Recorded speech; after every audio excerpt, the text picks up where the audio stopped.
es psicólogo, tiene una especialización en desarrollo del talento humano.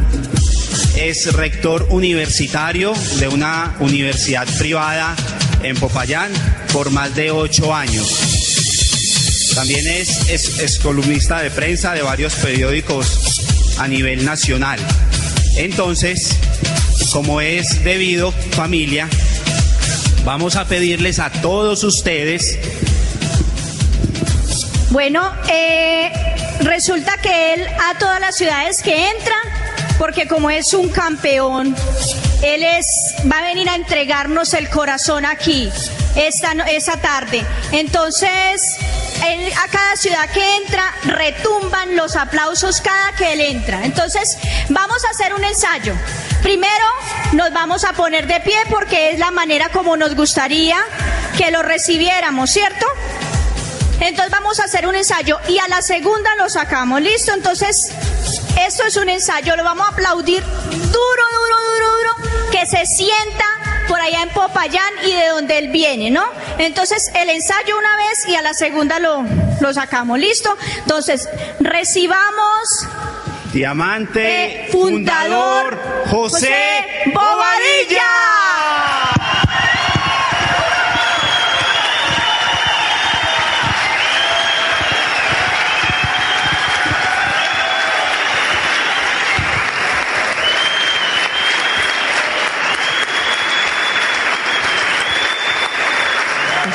Muy bien, bien, pero se puede dar más, ¿no? Vamos a la segunda y ya sale, ¿no?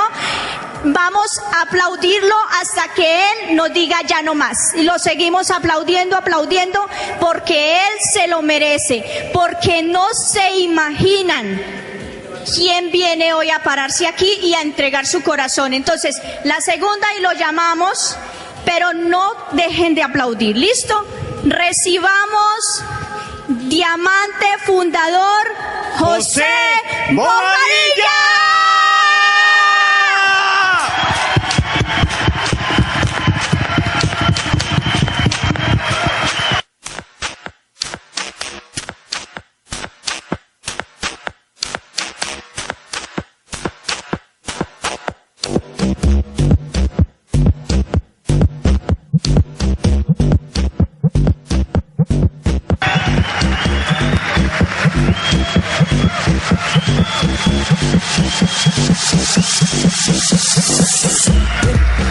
¡Wow! ¡Muchas gracias!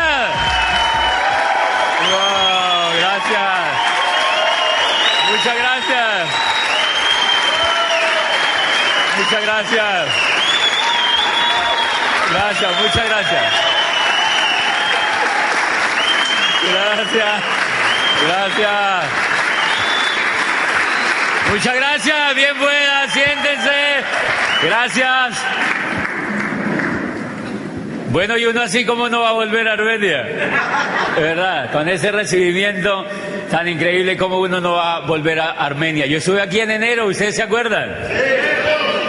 ¿Así se acuerdan? Ok, y pues me alegra muchísimo estar aquí esta tarde para ayudarles y para compartirles lo que yo he vivido, un poquito de la experiencia que yo he vivido con esta tremenda oportunidad de negocio, para que las personas pues tomen en serio esto, así como es una empresa y la oportunidad de construir un futuro. Pero bueno, antes de comenzar, quiero dar las gracias a las personas que me invitaron, quiero agradecer a todos sus diamantes, a todos sus equipos de apoyo, en principio y principalmente a Rodrigo y Gloria Correa, que pues los vi ahorita aquí en el auditorio. Ellos son dos diamantes, una pareja de diamantes que yo quiero mucho y que pues se han robado mi cariño por lo especiales que son y por lo buenas personas que son y por los tremendos líderes que son para este mercado.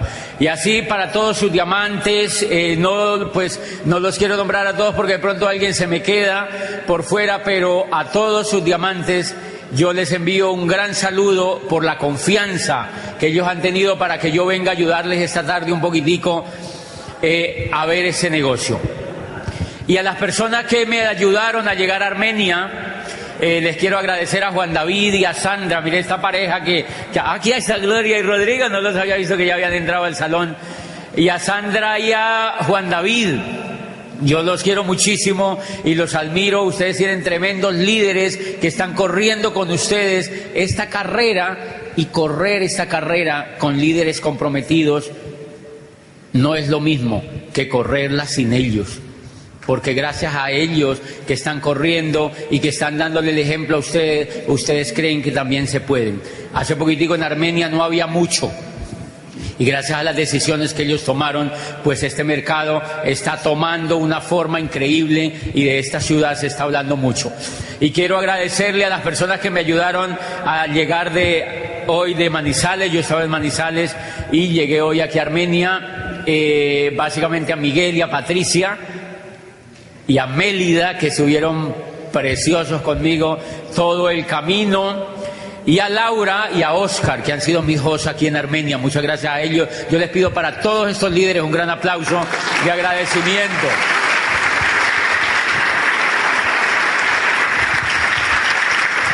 Y bueno, yo quiero preguntarles qué personas vienen aquí por primera vez a estar en un seminario. Personas, vamos a verle las manos, levanten las manos personas que están por primera vez, levántenlas los que realmente estén por primera vez. Vale, un aplauso tremendo a estas personas.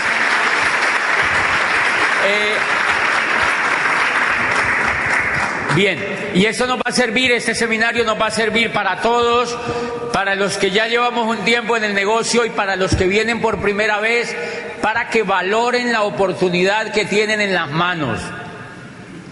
Porque yo vi este negocio hace 10 años, un poco más de 10 años, unos 12 años. A mí yo en la historia les voy a contar un poquitico más, pero a mí me lo presentaron hace unos 10 años.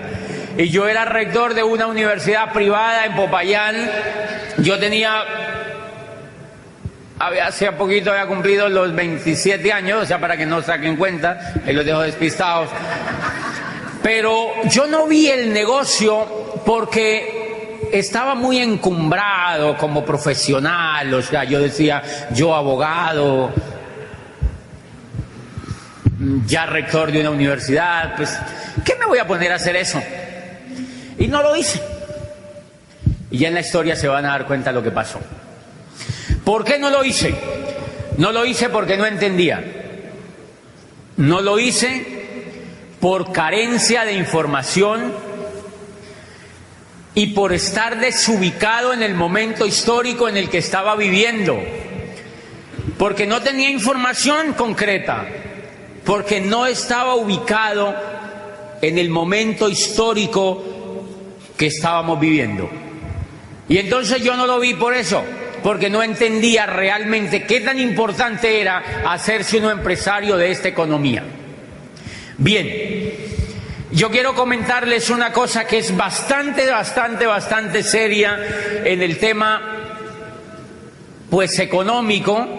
Yo les quiero preguntar, señores, a todos, ¿quiénes de los que están aquí creen que es muy importante saber, bueno, no saber economía, pero sí saber, la pregunta es así: ¿quiénes de los que están aquí creen que es importante jugar un papel preponderante en la economía donde uno vive?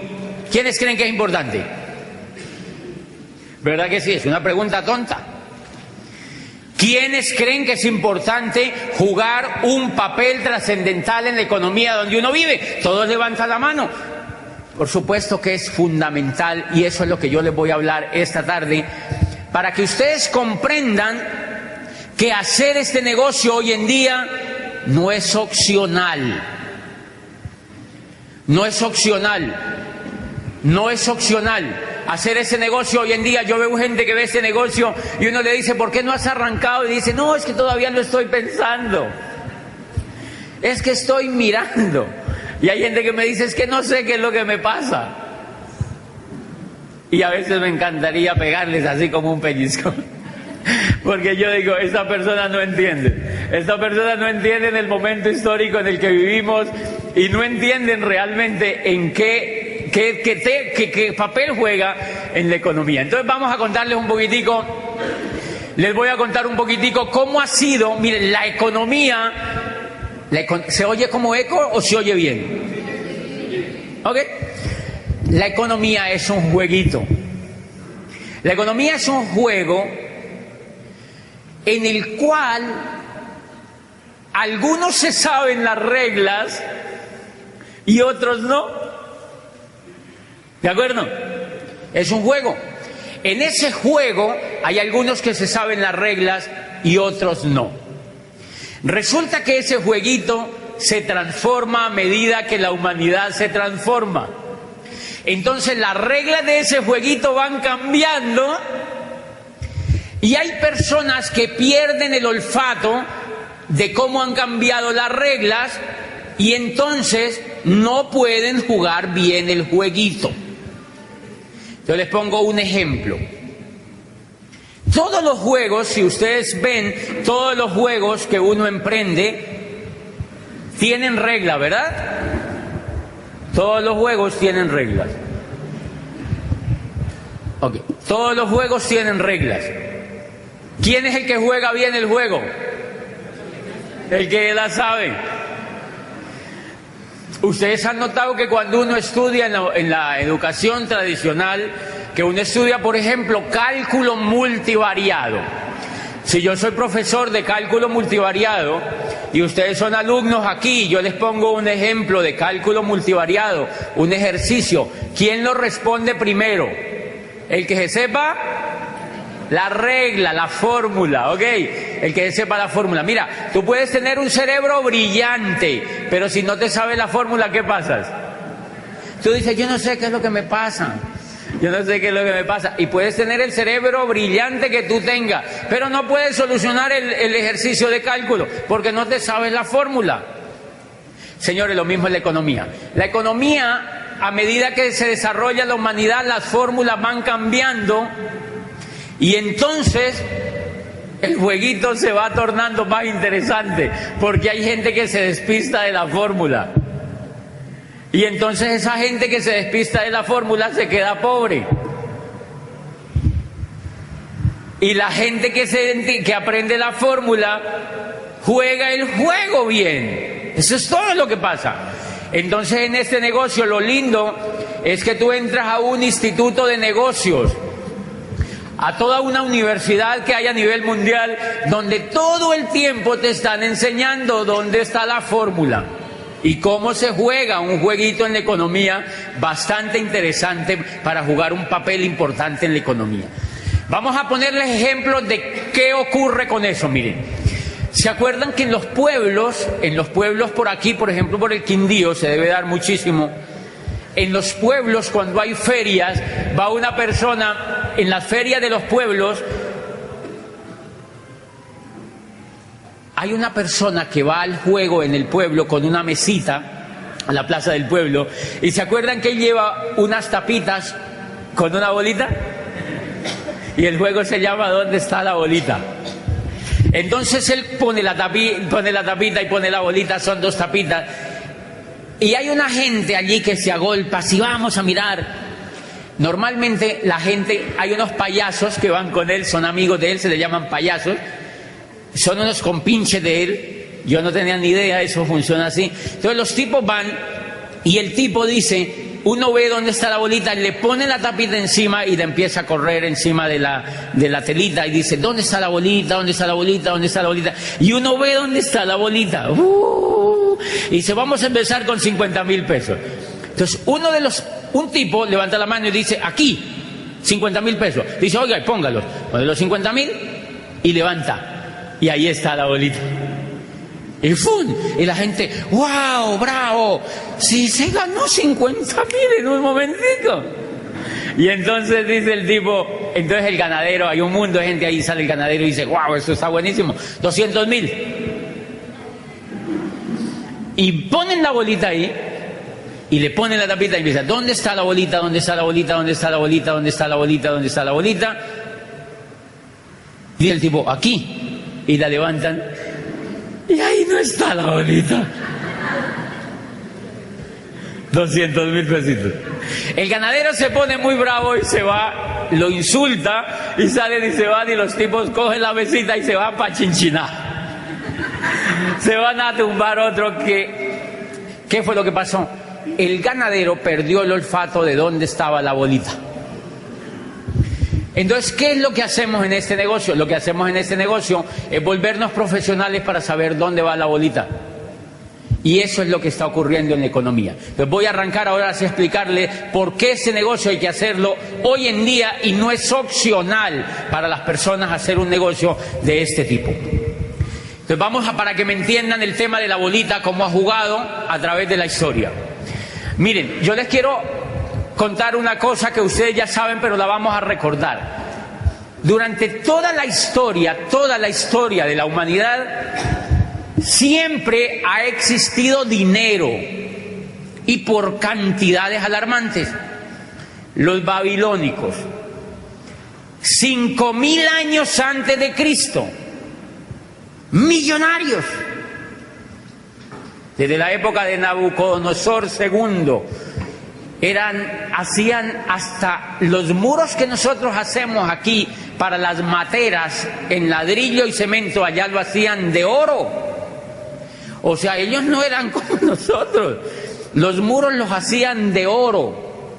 Y las estatuas de los libertadores de las ciudades no los hacían de barro como los hacemos nosotros. Los hacían de oro. Eran millonarios. Eran millonarios. ¿Había dinero? Había mucho dinero.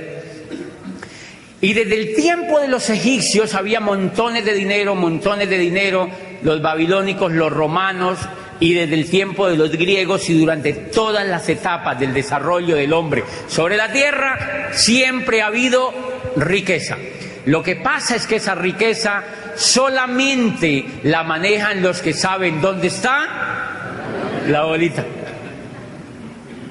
O sea que el tema de la pobreza y la riqueza es que uno pierde el olfato de dónde va la condenada bolita, eso es todo. Y eso simplemente es lo que ha ocurrido. Entonces mire, hemos vivido 3 etapas durante todo el desarrollo de la humanidad, 3 etapas fantásticas, desarrollos de eras económicas, o sea, el juego de la bolita, digamos que el juego de la bolita primero se llamó parqués, y entonces después cambiaron la regla para jugar el parqués, la segunda vez, y ya vamos en la tercera cambiada de reglas para jugar ese parqués. ¿Cuál es el problema? Que hay gente que está jugando el parqués con la fórmula de la primera y dice, ¿qué será lo que me pasa? Hello. O sea, no sabe cómo cambiaron las reglas y por eso la economía de él la tiene achurruscada. O sea, no capta dinero porque sencillamente perdió las reglas de dónde va la reglamentación de ese juego. Entonces yo les quiero preguntar, aquí hay administradores, me imagino economistas, ingenieros industriales, la primera gran era del juego de la economía, ¿cómo se llamó? La era agrícola. ¿Cómo era la bolita en el juego de la era agrícola? La bolita en el juego de la era agrícola, ¿quién la tenía? El que tenía la tierra. Entonces el que tenía la tierra tenía la bolita. Los que no tenían la bolita de la tierra, ¿qué era lo que les tocaba hacer? Trabajaban para el que tenía la bolita. ¿Cómo trabajaban para el que tenía la bolita? Eran esclavos. Eran esclavos. O sea que el negocio en la era industrial era tener tierra. Ay, en la era agrícola, perdón. En la era agrícola el negocio era tener tierra. ¿Quiénes tenían la bolita en la era agrícola? ¿Cómo se llamaban los tipos que tenían la bolita en la era agrícola? Se llamaban nobles. Eran reyes. Los terratenientes fueron ahora con los narcos. Pues no, mentira. Realmente en aquella época los que tenían la tierra eran nobles. Nobles. Los nobles eran los dueños de la tierra. Eran reyes, príncipes, condes. Y tenían títulos todo el mundo. Y era tan privilegiado tener la bolita de la tierra que ellos se creían enviados de Dios para administrar el mundo. Por eso el rey era capaz de decir, se acuestan todos a las 7 y si no les echo bala. Listo, se acostaban todos a las 7, porque él decía que era una orden de Dios que le había llegado. El rey era divino. En la época se llamaba el derecho divino de los reyes. Se llamaba el derecho divino de los reyes. O sea, la legislación que existía durante toda la era agrícola era lo que al rey se le diera la gana pensar. Se me ocurre que todos deben poner a hacerse pan. Ok, hacer pan, porque era el derecho divino del rey. Punto. Él tenía la bolita, él tenía la tierra. El resto de gente no tenía la bolita. Y miren lo que ocurre. Hacia el siglo XV empieza unas personas, sobre todo de Italia, a descubrir que si ellos vendían productos, bienes y servicios a otras comunidades, o sea, empiezan a hacer un poco de comercio a manera de trueque, entonces hay unas personas que empiezan a llevar lana a Flandes, llevan lámparas de Venecia a París y empiezan a traficar lámparas, mantas, lana y empiezan a intercambiar. Y resulta que a estas personas les empieza a sobrar, del trueque que hacen, les empieza a sobrar riqueza, les empieza a quedar lo que hoy llamamos como plusvalía, lo que se llamó después como plusvalía. Le empezaba a quedar un sobrante a esa persona y empezaba a acumular cierta riqueza y nace el concepto del dinero. Nació el concepto del dinero porque no podían medir la riqueza sino con algo tangible. O sea, te sobraron, no podían decir te sobraron 40 lámparas. Entonces le pusieron a esas lámparas un precio y entonces las tarifaron en dinero. Bueno, pues a esta gente le empezó a sobrar dinero. Entonces Oscar dijo, wow, me sobró dinero. Y se va a traer más lámparas, ¿sabe? ¿Dónde hacían las lámparas? Era en donde todo es inundado. ¿Cómo es? En Venecia. Entonces se iba... Sí, aquí fue un presidente a Venecia y les dijo, queridos damnificados, y eso no es... Es que viven en el agua, o sea, no es normal. Y entonces... Eso fue real, de verdad. Entonces Oscar fue y empezó a llevar más lámparas y cuando hacía el trueque le quedaba más dinero. Y entonces Carlos vio que ocurría lo mismo y dijo, yo también, y fue a llevar, y empezó a sobrarle dinero, y allí nació una familia famosa en el mundo, porque fueron los que prácticamente crearon la banca. Se llamó la familia de los Médici, ¿se acuerdan? Eran italianos, vivían en Florencia, en la Florencia renacentista vive esta familia, y entonces era don Juan de Médicis quien empieza, era un joven inquieto que empezaba a comercializar, o sea, el tipo le empezó a sobrar platica y miren lo que ocurría. Por aquella época, el valor como era la tierra, el tipo empezó a conocerse el tema del dinero y con ese tema del dinero se empezaron a comprar otras cosas. Entonces la tierra empezó poquito a poquito a perder valor. Porque otros empezaron a entrar en el juego de hacer artesanía, en el juego de vender ya otras cosas, de vender zapatos, de vender mantas, de vender abrigos, de vender pelucas, etcétera, etcétera, etcétera. Y entonces le empezó a sobrar dinero a la gente. Y se le dañó la cabeza. Y entonces este señor Juan de Médici, que era el que más le sobraba dinero, se montó en Brujas, lo que se llamó el nacimiento de la banca, porque él empieza a montar allá sedes de la distribución de los bienes y servicios que él traía de otros países para Italia, por ejemplo, y entonces a él le empieza a sobrar más dinero. Y el noble que tenía la tierra, tiene la tierra, pero no tiene dinero. Entonces le dice Juan de Médicis, Su Majestad, yo le presto. No se preocupe, yo le presto. Y el rey le dijo, ¿y cómo le pago? Le dijo el rey, no, me garantiza el pago con la tierra. Me lo paga a final de año, este interés. Eso era muy arcaico. Le prestaba al rey o al príncipe, él se iba, le hacía un documento por la tierra, normalmente eran verbales, porque existían los condottieri, ¿se acuerdan? Que eran ejércitos mercenarios. O sea, si no pagaban tranquilos, los mataban, o sea, no pasaban. O sea que eso no es nuevo, eso no es nuevo. Entonces ellos tenían su propio ejército, y un ejército de eso, nada menos que el conde Felipe Visconti, que vivía al norte de Italia, en Milano, se hizo amigo de un tipo muy joven, muy grande, era un condottiere, era como un militar, y le dijo: venga para acá, trabaje para mí. Y este señor después se casa con su hija y se llamó Francisco Sforza, ¿se acuerdan? ¿Seguro se acuerdan? Se llama Francisco Sforza. Entonces en el norte de Italia viven ellos y los otros viven en Florencia, renacentista. Pero ¿a qué viene todo eso? A que entonces el señor de Médicis le prestaba al noble la plata, le empeñaba la tierra al rey, y cuando terminaba el año el rey estaba pelado, entonces no le podía pagar, y le decía a Juan de Médicis: tranquilo, se quedaba con la tierra. Entonces paulatinamente los nobles empezaron a quedar sin la tierra, quedaron solamente con el título, pero nobles. ¿Algo parecido con la realidad hoy en día?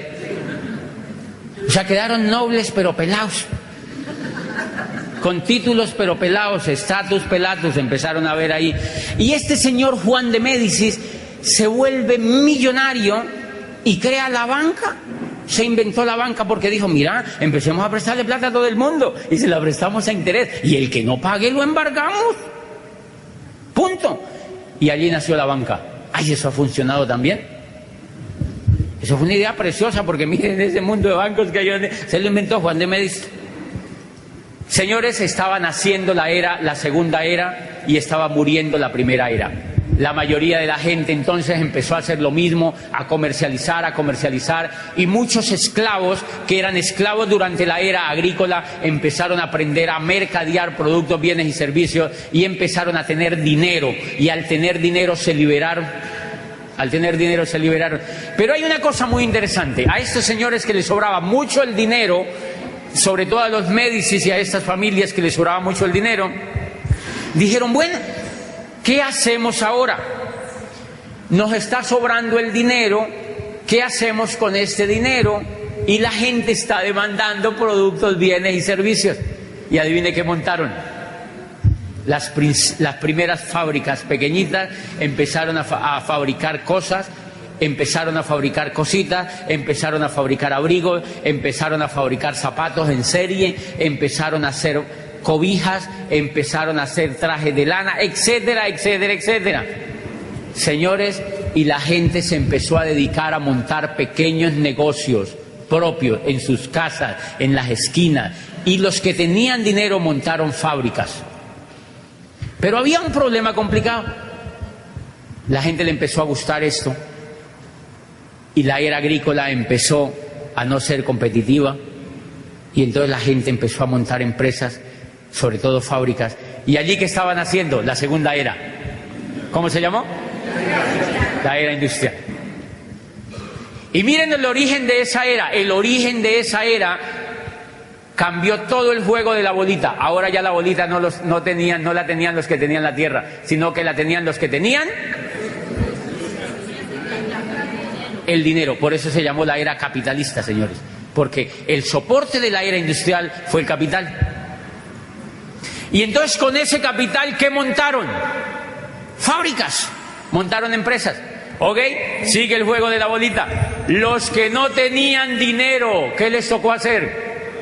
Trabajar para los que tenían dinero. Y bueno, ahí cambió el juego de la bolita para el resto. Había un problema tremendo, porque cuando...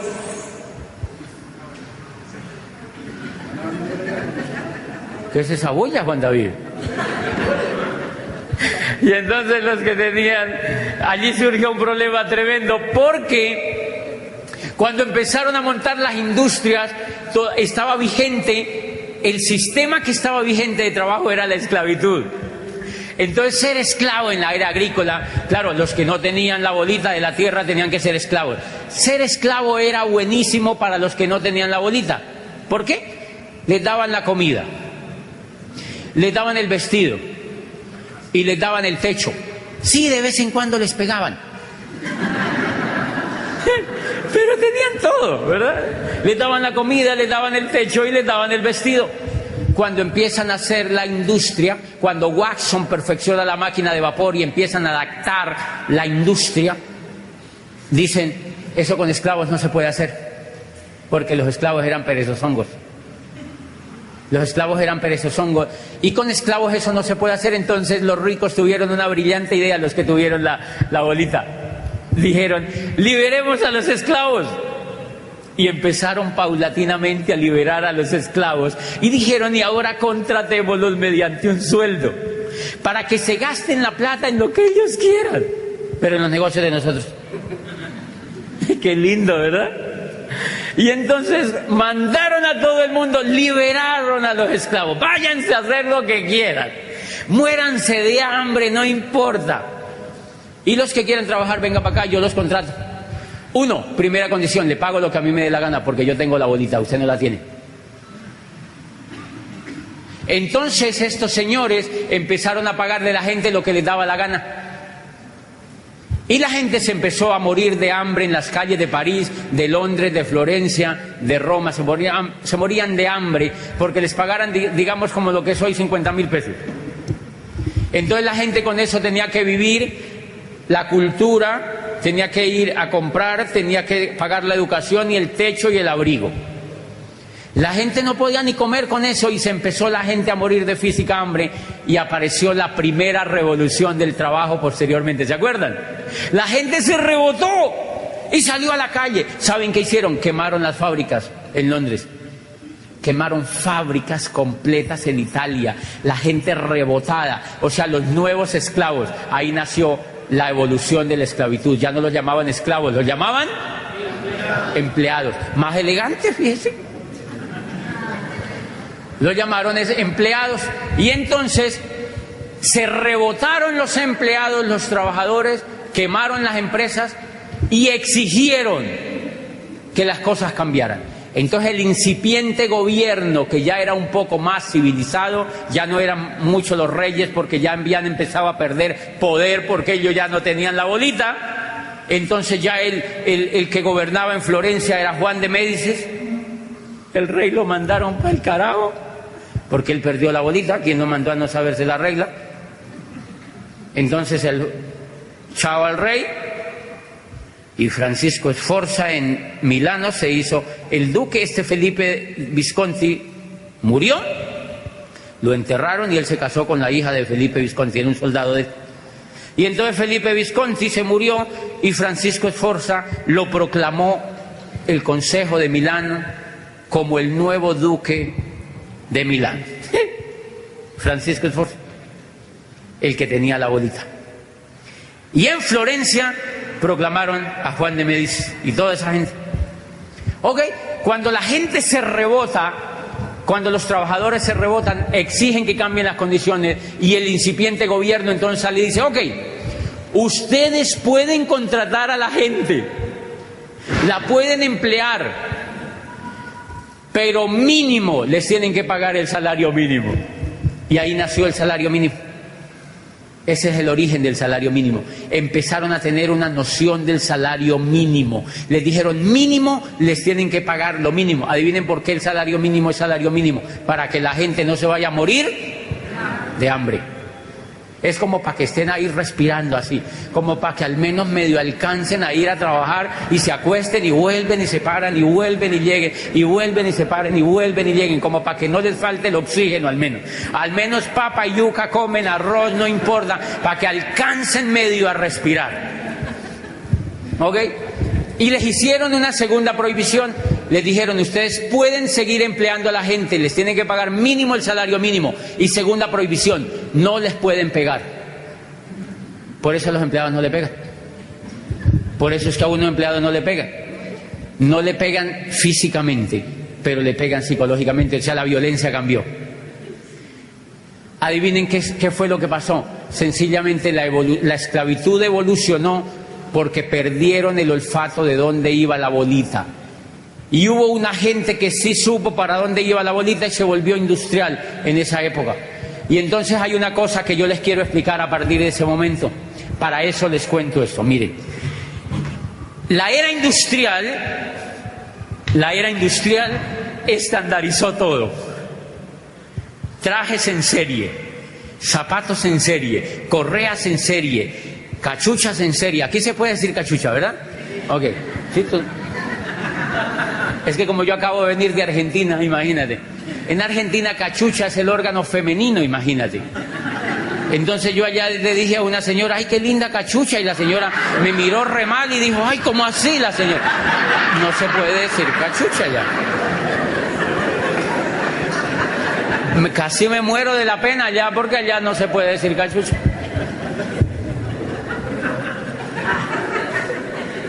Y entonces, miren, empezaron a hacer todo en serie, camisetas en serie, sacos en serie, cachuchas en serie, corbatas en serie, zapatos en serie, carros en serie, todo en serie. ¿Qué serie? Proceso. Meten por aquí y salen por aquí, meten por aquí y salen por acá, meten por aquí y salen por acá, meten por aquí y salen por acá.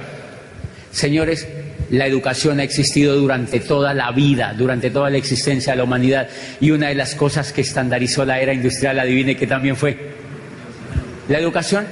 Entonces, como en la era industrial todo lo patentaron y lo estandarizaron y lo empaquetaron, la educación también la empaquetaron. Entonces la educación la montaron como empresa y la empaquetaron. Entonces dijeron, ok, un niño tiene que nacer, estar con sus padres un tiempito y después nos lo tienen que mandar al antejardín.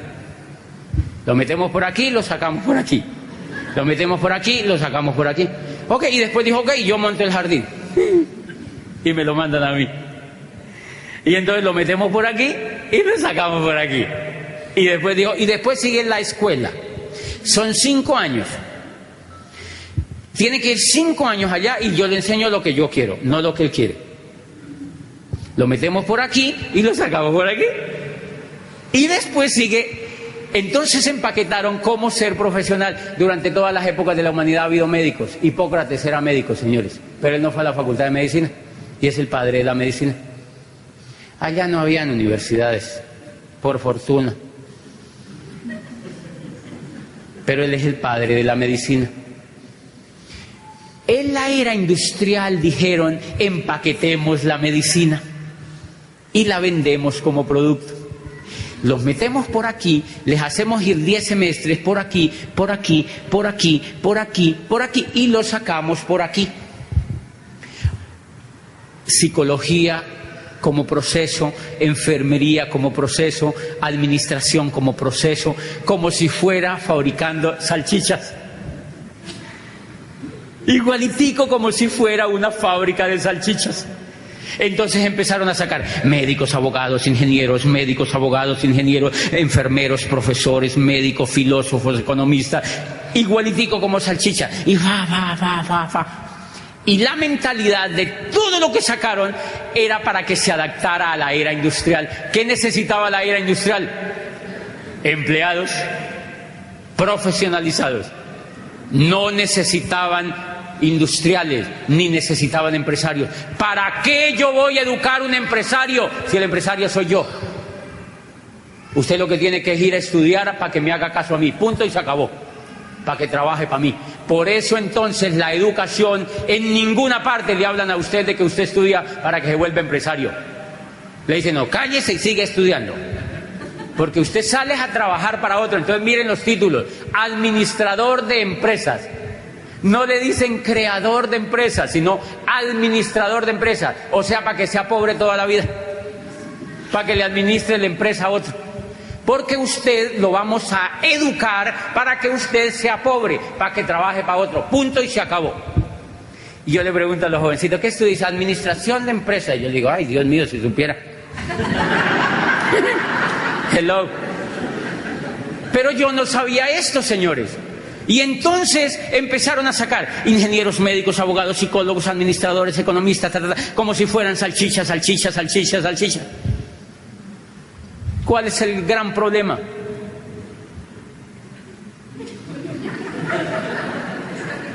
Eso parece una procesión cada rato, ¿verdad? Y todo el mundo mirando el muñeco a ver para dónde se lo lleva. Ok, tranquilo, Carlos Mario, no se ponga nervioso, siéntese otra vez. Ah, no, él no es Carlos, es Mauricio.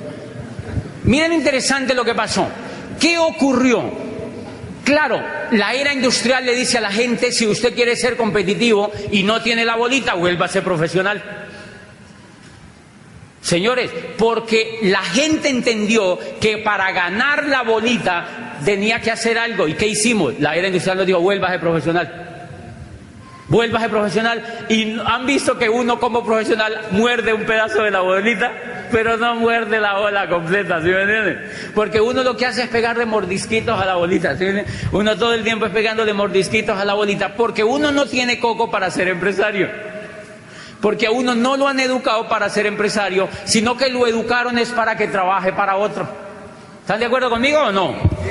Por eso en las universidades no enseñan a ser empresario, no enseñan a ser empresario, no enseñan a ser empresario. ¿Por qué? Porque para eso no se inventaron la universidad. La universidad es una creación de la era industrial, es un perfeccionamiento de la era industrial para formar empleados. Por eso dice Kiyosaki, el peor consejo que usted le puede dar a un muchacho hoy en día es que vaya a la universidad para que saque un cartón. ¿Por qué Entonces, ¿qué fue lo que pasó, muchachos? Que la gente empezó a profesionalizarse, salchicha, salchicha, salchicha, salchicha, salchicha, salchicha, salchicha, salchicha, y la era industrial empezó a acabarse. Se acabó la era industrial y las universidades siguieron salchicha, salchicha, salchicha, salchicha. Y las salchichas ya nadie se las quiere comer. Las salchichas ya nadie se las quiere comer y siguen las universidades. Salchicha, salchicha, salchicha, salchicha, salchicha, salchicha, salchicha, salchicha. Las universidades, nadie se quiere comer ya la salchicha y eso se llama crisis. ¿Quién le dijo a usted que se hiciera salchicha? ¿Quién le dijo a uno que se hiciera salchicha? Carencia de información. Carencia de información, la bolita cambió y uno siguió haciéndose salchicha. Señores, ahora ustedes dirán, ay, él tan resentido. Pues miren, yo les cuento lo siguiente. Yo me hice abogado, salchicha, y como a mí no me iba bien en la vida, yo veía todas esas salchichas varadas y una que otra salchicha por ahí medio bien, pero con deudas, deudas, deudas, y una casa prestada, y un carro fiado, y un divorcio en camino, y todo el mundo agarrado, y con deudas y quebrados, y la gente ya viejita, la salchicha en las mismas. Y yo decía, hombre, a mí no me gusta ese estilo de vida. Yo no sabía, no había leído a Alvin Toffler, señores.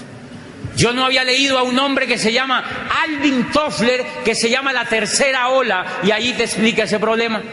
Yo no había leído eso, porque las salchichas en la salchichería no leían esa vaina.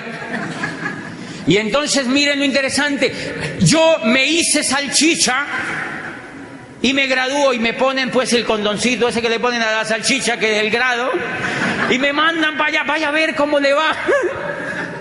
Y uno dice, y los profesores, entonces nosotros, es increíble, yo era rector de una universidad y graduábamos gente todo el tiempo, eran así auditorios gigantes, y yo era el rector así acá sentado todo circunspecto, y todos los aquí, los decanos y los profesores y los padres de familia, ya todo el mundo, y entonces nosotros graduábamos y pasen salchichas, pasen salchichas, pasen salchichas, pasen salchichas, y entonces uno lo graduaba y uno le daba un abrazo, una palmada en la espalda y le decía, vayan a ver, ¿para qué consigue?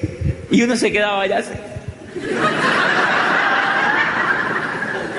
Porque los únicos que teníamos empleo éramos nosotros. Pero yo no sabía el problema, señores. Yo no lo hice de mala fe y les pido perdón. Yo no sabía el problema que había ahí porque me gané.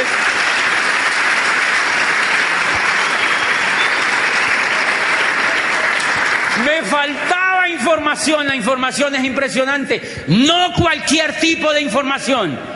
No es cualquier tipo de información la que hace falta. Y entonces yo sí veo a esos muchachos en la calle. No hay nada, dicen. No hay nada. Señores, los muchachos están regalando por 700.000 pesos.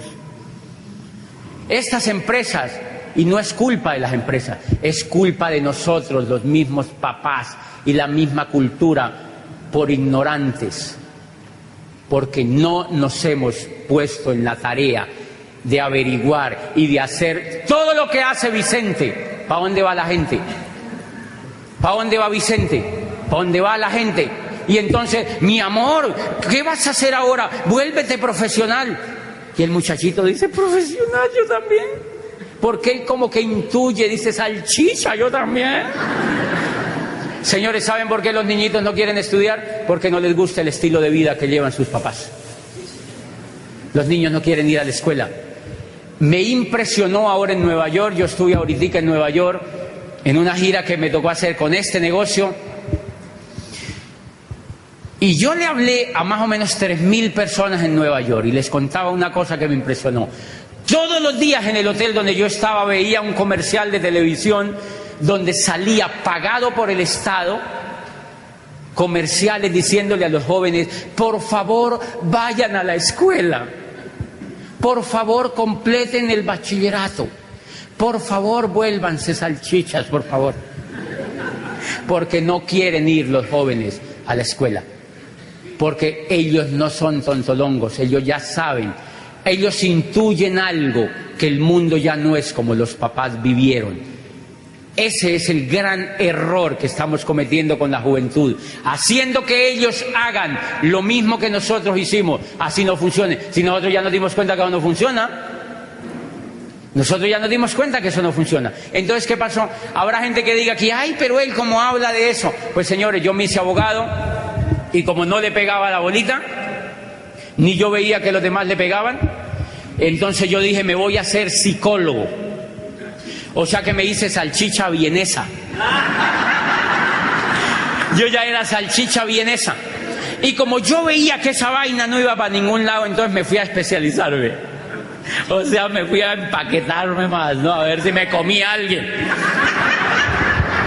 Me fui a empaquetarme más y me fui a especializarme. Y yo veía que esa vaina no daba y que no daba, y yo veía gente especializada, pelada. Yo dije, no debe ser. Yo había leído una cosa que Drucker decía, dice, la sociedad del futuro no se divide entre los que tienen y los que no tienen, sino entre los que saben y los que no saben. Entonces yo decía, yo ya estudié 2 carreras, hice posgrado, debe ser que me falte el doctorado. O sea que renuncié a mi trabajo y me fui a hacer un doctorado en Europa, o sea, hacerme salchichón. Me quería hacer salchichón cervecero, ¿eh? Señores, pues descubrí después de tanto darme que lo que Drucker decía eran los que saben dónde está la bolita. Y si hay algo que perdió el olfato total de dónde está la bolita es la educación, con todo el respeto. Pero perdió el olfato donde está la bolita. Por eso yo siempre he dicho que lo lamentable de esto es que los profesores en general que educan a los jóvenes son pobres. Y los profesores enseñándole administración a los muchachos, finanzas a los muchachos, y estos muchachos están quebrados. Los profesores, ellos se suben por delante al bus y ellos se suben por detrás. O sea, digamos que hay lo que yo siempre he dicho, una incoherencia total allí, porque sencillamente, ahora y ustedes dirán, ¿y eso por qué sigue existiendo? Señores, porque la era agrícola todavía existe para mucha gente. Y la era agrícola ya acabó hace 5 siglos y todavía sigue, hay gente que vive del campo. ¿Quién dijo que no se podía? No pasa nada. Lo que pasa es que depende de lo que tú estés buscando. Entonces ustedes dirán, pero ¿y por qué entonces hay universidades y colegios? Sí, porque eso es muy buen negocio, porque hay mucha gente que le gusta hacerse salchicha todavía. Claro. Por ejemplo, las universidades públicas son un excelente negocio. ¿Para quiénes? Para el rector, para los profesores, 10.000 profesores viviendo con sueldos bacaneados ahí, ¿sí me entiende? Chévere. Páseme plata. Y nosotros pague impuestos. y saquen salchicha. ¿Qué importa que no se las quieran comer? Eso no importa. Más salchicha, venga para acá, más materia prima. Han visto que las universidades están poniendo ya. ¿Cuándo ustedes habían visto las universidades poniendo publicidad? Yo llego a mi Popayán querida y yo veo en la universidad donde yo estudié una valla gigante.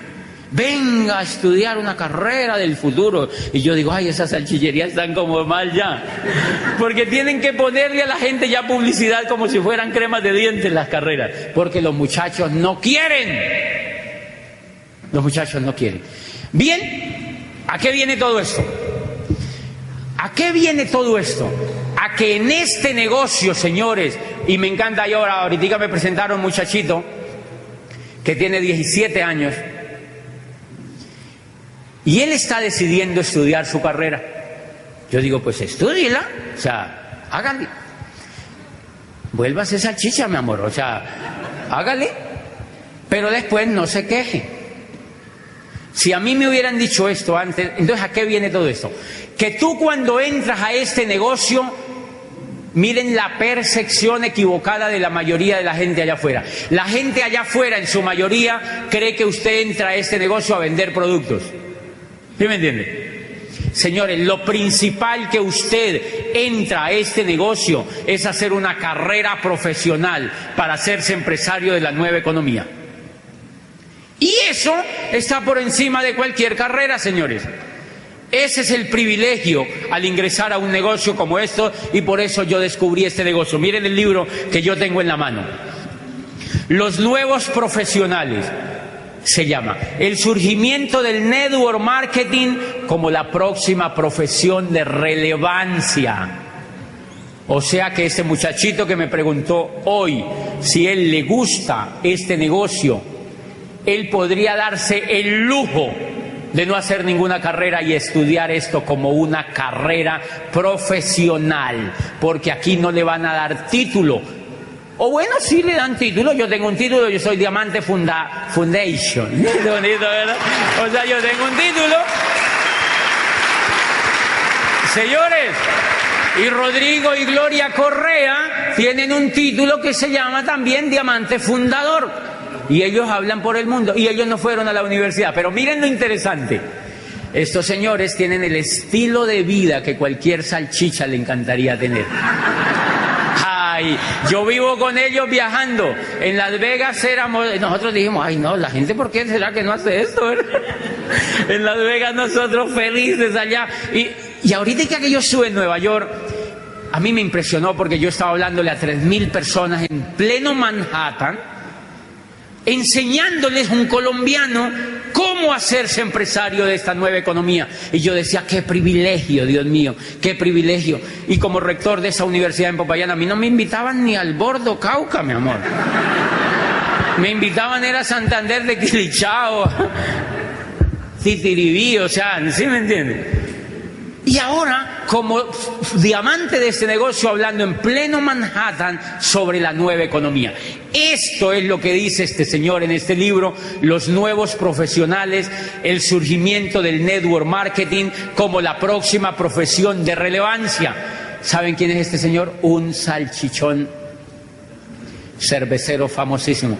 Es egresado de la mejor salchichería del mundo, de Harvard University. Es egresado de Harvard, que es la mayor salchichería, la salchichería más prestigiosa del mundo. Y este señor dice que el network marketing surgirá como el método de distribución más poderoso y el modelo de empresa más atractivo en la nueva economía. Y dice que las universidades en el futuro van a enseñar network marketing como carreras profesionales. ¿Saben cuándo va a ser eso? Por ahí en el 2150 más o menos. Las universidades se demoran unos 150 años en entender la bolita. Si no, le voy a poner un ejemplo. Es triste decirlo, pero mire, cuando Galileo Galilei descubrió que la Tierra no era el centro del universo, Eso fue hacia 1600 y pico. Este italiano brillante tenía 69 años y ya había perfeccionado el telescopio de Hans Lippershey y había visto el universo. Se había dado cuenta que la Tierra no era el centro del universo. Pero este señor puso en aprietos a todo el mundo porque era gravísimo. O sea, muchachos, era gravísimo, gravísimo, gravísimo. Ustedes no se imaginan lo grave que era eso. No se imaginan lo grave que era eso. Me hacen una señita, Juan David. No se imaginan lo grave que era eso, muchachos. Galileo Galilei, hasta Galileo Galilei habían dicho que la Tierra era el centro del universo. ¿Saben cuánto llevaban diciendo eso? Cerca de 2000 años. Y Galileo Galilei perfeccionó el telescopio de Hans Lippershey y dijo, la Tierra es un puntico. Préstame un marcadorcito, por favor. Sí, ahí, si no, tranquilo. Ok. La Tierra es un puntico, así. Un infeliz puntico en el universo. Y todo esto se llama la Vía Láctea y es una solita y hay millones de vías lácteas. Y esta tierrita tiene un solcito. Y en ese solcito hay planetitas al lado. Y Júpiter es 300 veces más grande que ese pinche planetita. Y todos están en este rinconcito. Y todo esto es lleno de vía, solamente esto es la Vía Láctea. Y acá hay millones de vías lácteas. Y cada estrella tiene un grupo de planetas. Y se armó un problema terrible, porque entonces Rostan dijo, o sea que el día que la Tierra se haya desaparecido del todo del universo y la última bacteria no exista, el universo ni siquiera se habrá percatado de ello. Y la filosofía dijo, hello, entonces ¿qué es lo que hemos estado pensando? Y aparece otro y dice, oye, ven acá. ¿Se acuerda que habían dicho que Dios tenía un hijo único? Y adivine dónde lo mandó. A la Tierra. Entonces dice otro filósofo, oye, pero Dios estaba despistado. ¿Cómo manda el hijo a semejante infierno tan chiquitico? ¿Cómo lo manda a lo más infeliz del universo? Y entonces la iglesia dijo, vamos a quemar a Galileo para que no siga hablando esas pendejadas porque nos daña el negocio, ¿sí me entiende? O sea, vamos a quemar a Galileo. Y entonces cogieron a Galileo y le dijeron, ven para acá, Galileo. ¿Qué es esa vaina de estar perfeccionando esa cosa para ver para arriba? Venga para acá. Y le dijeron que le iban a cortar la lengua vivo, como le hicieron, creo que fue a Giordano Bruno o alguien de estos. Le iban a cortar la lengua vivo en público, en una pira en Roma, enfrente de toda la gente. Y Galileo tenía 69 años. Y entonces dijo, no, hagamos, le dijeron este tribunal, le dijo, hay solamente una condición. O usted se retracta, o yo le corto la lengua y lo quemo vivo. Y entonces dijo Galileo, no, hagámonos pasitos, yo mejor me retracto. Y Galileo se retractó, dijo, no, es mentira. Eso no es cierto, sigan tranquilos, eso no es cierto. Entonces Galileo le dijeron, ok, le levantamos los cargos. Dios lo bendiga, le levantaron los cargos y Galileo se salió del tribunal de la Inquisición y dijo, pero que se mueve, se mueve. Esa es la sentencia preciosa de la ciencia. Pero que sigan con su rollo, pero que se mueve, se mueve. Después Newton, que tuvo tiempo para pensar, perfeccionó la teoría de la gravedad y eso ya no tuvo remedio, todo el mundo se dio cuenta. Y entonces, señores, a partir de ahí empezó el mundo a cambiar.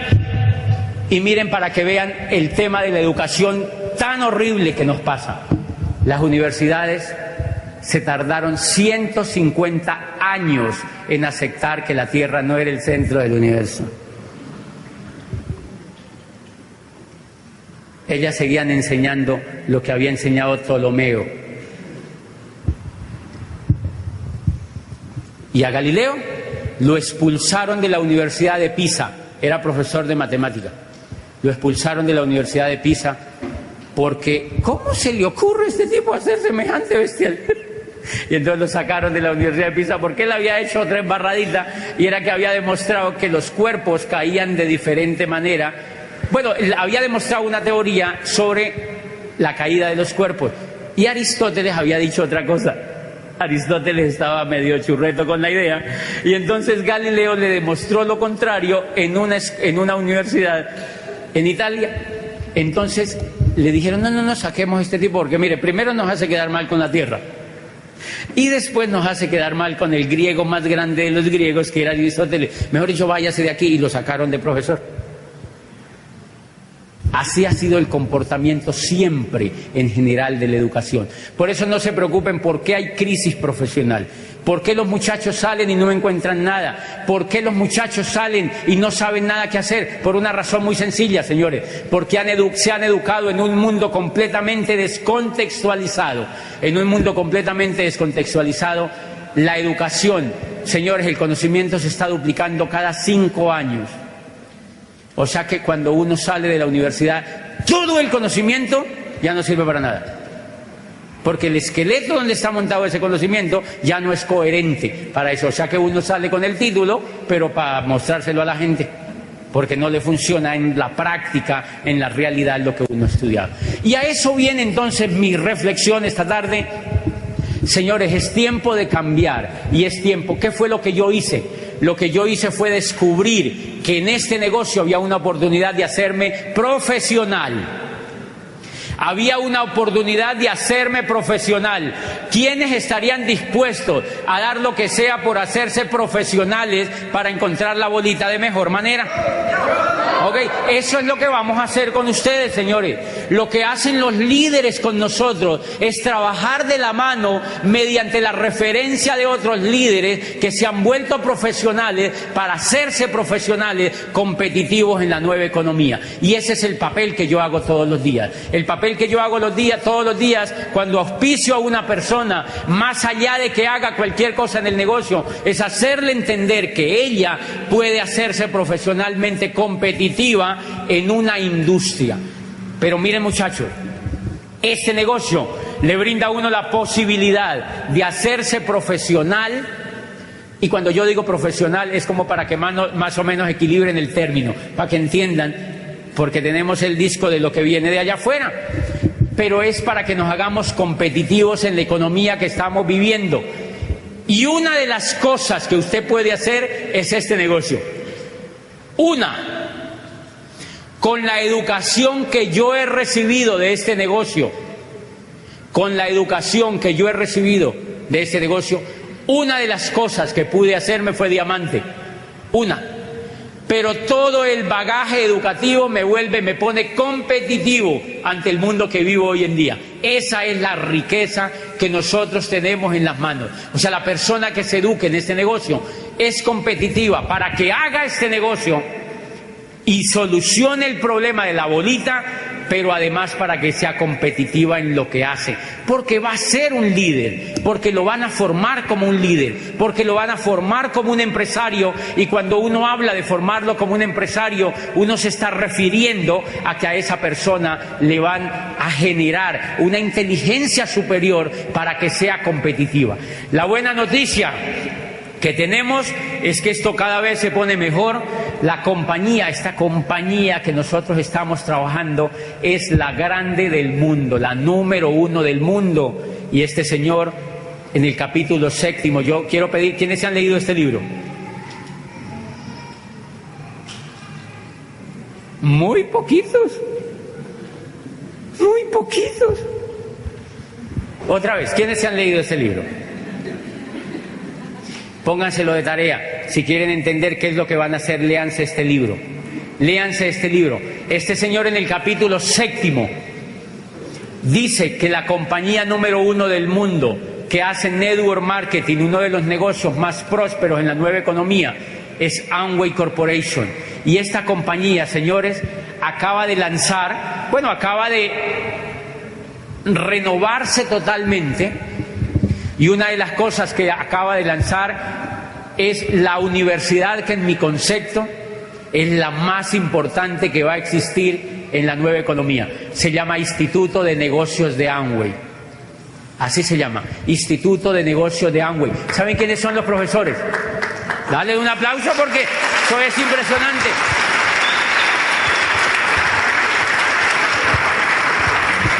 Se llama Instituto de Negocios de Amway.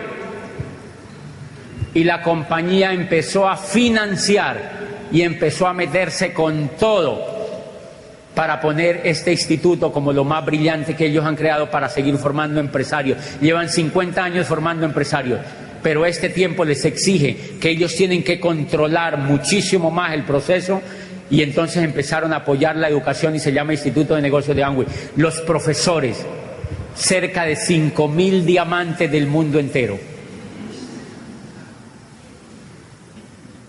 y más de 50.000 esmeraldas en el mundo. Más de 50.000 esmeraldas en el mundo entero y cerca de 5.000 diamantes, o sea, personas libres financieramente, van a ser los profesores de tus hijos y van a ser los profesores de tu madre, bueno, sí, de la suya, y van a ser profesores de tus vecinos y van a ser profesores de tus amigos. Ese es el equipo que tiene Amway para formar los nuevos empresarios del futuro y a eso es que te han invitado a que seas profesional de este negocio y te dan el vehículo para que alcances la prosperidad financiera.